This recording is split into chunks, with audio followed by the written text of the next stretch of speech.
अवधूत चिंतन श्री गुरुदेव दत्त श्री स्वामी समर्थ। आजच्या व्हिडिओमध्ये आपण बघणार आहोत एक अशी गोष्ट जी स्वामींना खूप आवडते।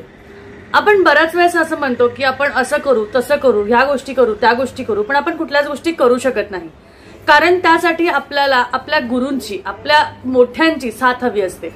तर ह्या गोष्टीसाठी त्यांची साथ हवी असण्यासाठी तुम्ही काहीतरी अशा गोष्टी केल्या पाहिजे ज्यांनी त्यांचा हात किंवा त्यांचा आशीर्वाद सदैव तुमच्या डोक्यावर असायला हवा। तर त्यासाठी मी तुमच्यासाठी आज एक छोटीशी गोष्ट तुम्हाला सांगणार आहे की स्वामींना अशी ही गोष्ट एक फक्त त्यांच्यासाठी एवढीच एक गोष्ट करा, त्यांनी तुमच्या आयुष्यातले जेवढे सुखाचे जे क्षण आहेत, तुम्हाला असं वाटतं की आजपासून माझे सगळे संकट दूर व्हायला पाहिजे, माझ्या ज्या अडचणी येतात, मला जे त्रास होतो किंवा मला कुठल्या कुठल्या गोष्टींबद्दलचा मला म्हणजे त्यातनं मला काही गोष्टी मिळत नाही, सफलता मिळत नाही, कोणत्याही गोष्टी असू द्या, त्यातनं तुम्हाला जर का प्रगती हवी असेल तर तुम्हाला फक्त थोडीशी गोष्ट करायची आहे। आणि ती गोष्ट म्हणजे इतकी सोपी गोष्ट आहे ना, म्हणजे तुम्हाला अगदी अवघ्या मिनिटांमध्ये ती गोष्ट होऊन जाते आणि तुम्हाला कळत सुद्धा नाही। म्हणजे अख्ख्या दिवसभरात सुद्धा तुम्ही करू शकता आणि अवघ्या मिनिटांमध्ये सुद्धा तुम्ही करू शकता। त्याचबरोबर काही गोष्टींचे आपल्याला गोष्टींना पालन करायचे, म्हणजे काही नियम आहेत, त्या नियम सुद्धा तुम्हाला पाळायचे।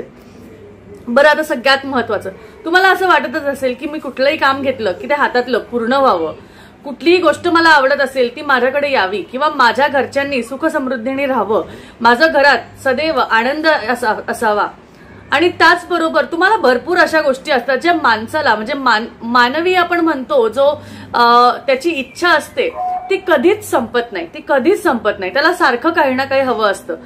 जी इच्छा असते ना त्यामध्ये आत्ताच्या क्षणाला एक गोष्ट हवी असेल ना, दुसऱ्या क्षणाला दुसरी गोष्ट आपल्याला हवीच असते। त्यामुळे ना एक छोटीशी गोष्ट तुम्हाला करायची आहे, पण त्याआधी काही नियम आहेत ते मी तुम्हाला सांगणार आहे। त्यासाठी जर का तुम्हाला या नियमाचं पालन थोडं कडक आहे बरं का, या नियमांचं पालन थोडं कडक करायचंय, कारण बऱ्याचशा अशा गोष्टी असतात जिथे आपण असं वागतो, जिथे आपण असं विचार करतो की नाही जाऊ दे ना, कोण बघतंय काय बघतंय, नाही, पण स्वामी बघतात, ते बघतात आणि ते याचाही विचार करतात की याची नोंद मी लिहून ठेवलीच पाहिजे, कारण हा व्यक्ती असा वागतोय किंवा हा व्यक्ती असा करतोय। त्यामुळे सगळ्यात महत्वाचं आहे की तुमचे कर्म नीट ठेवा। मी बऱ्याच वेळेस बऱ्याच महिलांना बघितलेलं आहे की त्या एकमेकांना ना एकमेकांशी कंपेअर करतात। कंपेअर करणं म्हणजे तिने असं केलं मग मी का नाही करू। बरं, ते करण्यासाठी तुमची ऐपत असेल तर काही प्रॉब्लेम नाहीये, पण तुमची ऐपत नसेल पण काहीतरी तडजोड करून काहीतरी खोटेपणा करून जर का तुम्ही ते करत असणार तर ते स्वामींना आवडणार नाही। आणि ते झाल्यानंतर जर का तुम्ही स्वामींची पूजा अर्चा आरत्या वगैरे करतायत, काही फरक पडणार नाही। त्याचबरोबर बरेचसे लोक मी बघितलेले आहेत की ज्यामध्ये ते असे विचार करतात, अरे जाऊ दे ना, माझं चांगलं झालं त्याचं काय का होईना। असं नाही, कधीही आपल्यापेक्षा समोरच्याचं चांगलं व्हावं ह्याची आधी इच्छा अपेक्षा असायला हवी, त्यानंतर ती गोष्ट तुमच्याकडे आपोआप येईल, कारण त्यामध्ये तेवढी ती शक्ती असते। तुम्ही कोणतीही गोष्ट जी आहे ना ती जर का तुम्ही दुसऱ्यांसाठी मागितली तर ती तुमच्यासाठी लगेच येते, लगेच येते। तुम्ही जर का विचार केला की अरे तो फार अडचणीत आहे, त्याची ह्या गोष्टी आहेत ना ह्या टळल्या पाहिजे, त्या माणसाचं तुमचं दुःख जे आहे ना ते तुमच्यावर जर का 50% येणार असेल ना तर ते 10%वर आणायला सुद्धा स्वामी कमी करणार नाही।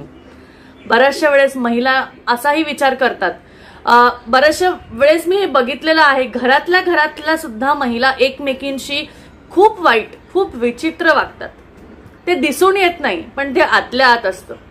बरं, ही असं करते किंवा ती असं करत नाही म्हणून त्याबद्दलचा जो आपण म्हणतो इगो किंवा ऍटिट्यूड, ह्या गोष्टी जर तुम्ही करतात ना, त्यानंतर तुम्ही देवधर्माचं कुठल्याही गोष्टी कितीही करा त्या तुम्हाला लाभणार नाही, कारण तुम्ही ते कितीही आचरणात जरी आणलं पण तुमचं मनशुद्धीने सुद्धा तुम्ही केलेलं नाहीये तर ती गोष्ट होणार नाही। त्यामुळे कधी तुमचे कर्म चांगले ठेवा, लोकांशी व्यवस्थित वागा, स्वतःचं भलं करण्याआधी दुसऱ्यांचं भलं होऊ दे असं विचार करा।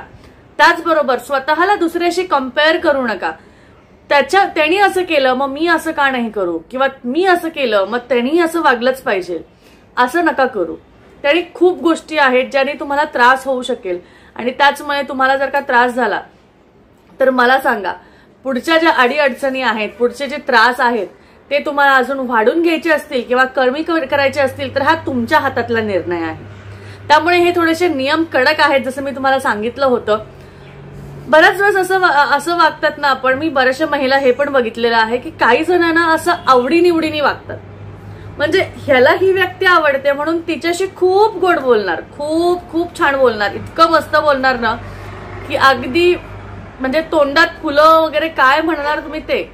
आणि दुसरी व्यक्ती जी समोर तिच्यासाठी खूप चांगली वागते, साधारण आहे, खूप व्यवस्थित आहे, पण ती घरातली व्यक्ती असून तिला मान सन्मान नाही देत, तिला फार काहीतरी म्हणजे काही बोलत पण नाही, पण निग्लेक्ट करतात, इग्नोर करतात किंवा त्याला एवढं असं प्राधान्य देत नाही, त्या व्यक्तीला गृहीत धरणार नाही, असं आपण बऱ्याच वेळेस करतो. पण ह्या गोष्टी सुद्धा स्वामींना आवडत नाही. तुम्ही किती जरी विचार केला, किती जरी तुम्ही तुमच्या पुरतं वागायचा प्रयत्न केला, पण देव तुम्हाला कधीही एकदम तुमच्या हातात गोष्ट आणून देणार नाही.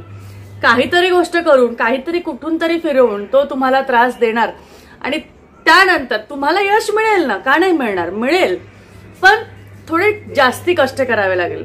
जिथे तुम्ही चांगलं वागून ती गोष्ट लवकर पदरात पाडून घेणार जर का इच्छित असेल तर ह्या गोष्टी कमी करा.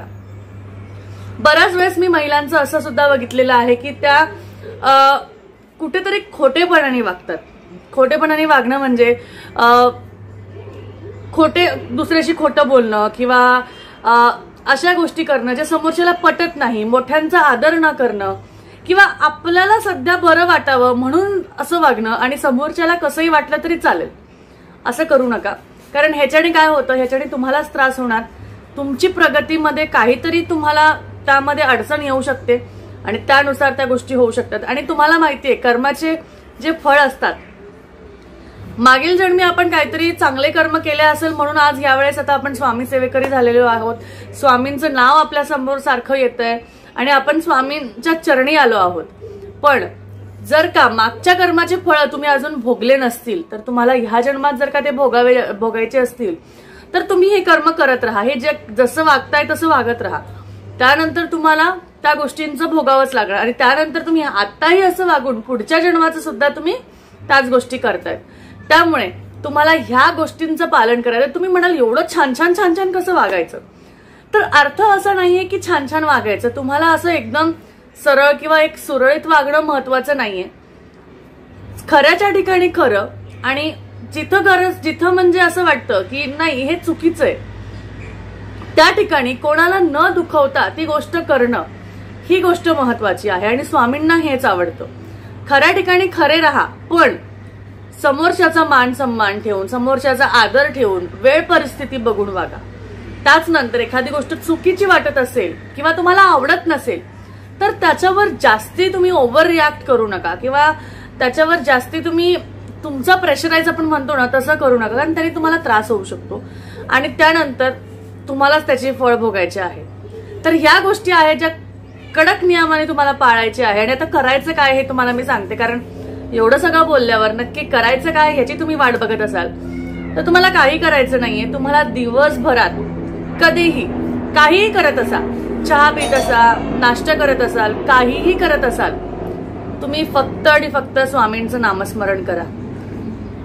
कपडे धुताय, परत भांडे घासताय, काहीतरी ताटं वाढतायत, स्वामींचं नामस्मरण करा.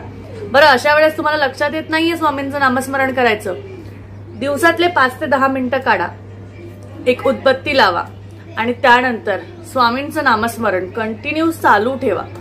5 ते 10 मिनिटं इकडे तिकडे गप्पा मारण्यात, व्हॉट्सअप बघण्यात, फेसबुक बघण्यात जर का तुम्हाला वेळ घालवायचा असेल तर त्यातल्या त्यात 5 ते 10 मिनिटं काढून तुम्ही एकच उदबत्ती लावा आणि ती उदबत्ती लावल्यापासून तर संपूपर्यंत तसंच तुम्ही नामस्मरण करत राहा. तुम्हाला खूप फायदे याची मिळतील. तर नक्कीच तुम्हाला आजचा हा व्हिडिओ आवडला असेल आणि आवडला असेल तर श्री स्वामी समर्थ लिहिल्याशिवाय जाऊ नका कमेंट बॉक्समध्ये. आणि त्याचबरोबर अशीच आपले व्हिडिओ बघण्यासाठी आपल्या चॅनलला सुद्धा सबस्क्राईब करा. भेटूया परत एकदा एक छानशा व्हिडिओमध्ये. तोपर्यंत श्री स्वामी समर्थ. जय जय स्वामी समर्थ.